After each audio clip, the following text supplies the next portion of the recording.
Welcome back in. It's both a sensitive and important topic, the death penalty. It's been all over the news recently due to the state's execution of Tyrone Honey in August. This Saturday, KSL News Radio will air a special hour of Condemned to Die, examining the death penalty through a lens of faith.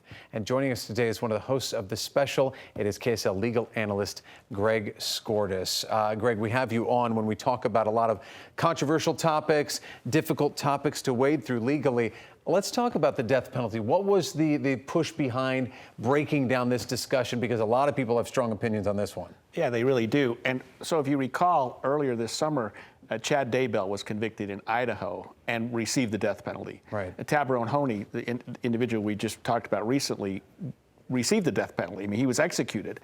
Chad Daybell's on death row. And it just got me thinking, and Becky Bruce also from KSL Radio, about where are we right now in this country on the death penalty? It's sort of at the forefront. We're thinking about it. There are two very high-profile cases.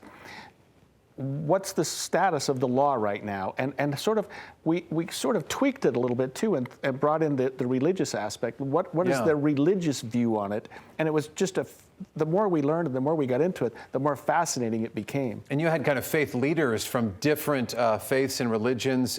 Tell us about that. What was their take on it? And were there differing opinions based on faith tradition? Yeah, it was interesting because we had a local rabbi, a prominent rabbi, a father from the Catholic Church, and then a representative from the Church of Jesus Christ of Latter-day Saints, a scholar. And their ideas were very similar, but then they sort of differed in different areas. What I think the overall idea was that if you're in a society, if you're in a state, if you're in a country, and that society has certain laws, right, no matter what your religious views are, you follow the law. And so, with one exception, and that was the Catholic priest who thought, man's laws never trump God's under any circumstance. And so his position was, God doesn't approve of the death penalty, so we don't either. And where the other religions are, well, our religion may not really, promote the death penalty, but we will follow man's laws. And if we're in a group or we're in a society, we will make sure that we abide by those laws and follow them. Right.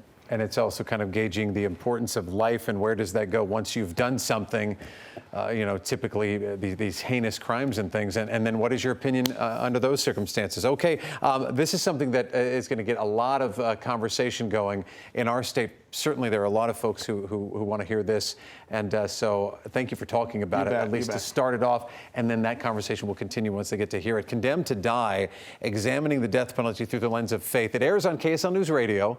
That's this Saturday at noon. Greg Skordas is not just KSL's legal analyst. He's also one of the hosts of KSL at Night on KSL News Radio. He and several other political insiders discuss the top political news of the day. And you can listen to that on KSL at night, Monday through Friday, 7 to 9, only on KSL News Radio. It is always a fascinating discussion, and we never have enough time, but we thank Greg for coming in for that.